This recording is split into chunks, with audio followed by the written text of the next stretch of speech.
Rapid fire answers coming your way. What's today's burning question? Let's find out. Not using 100% of your GPU can actually be a good thing, indicating that your system is efficiently handling its current tasks without overloading the GPU. Several reasons can account for this. VSync are frame rate limits in games, bottlenecks elsewhere in the system such as the CPU or RAM, or simply the current workload not being graphically intensive enough to require full GPU utilization. If performance is not being negatively impacted, it's typically not a concern.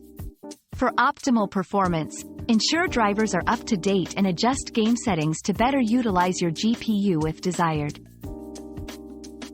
We've quenched today's curiosity, but there's always more to learn. Keep the curiosity alive by subscribing and joining us for our next adventure.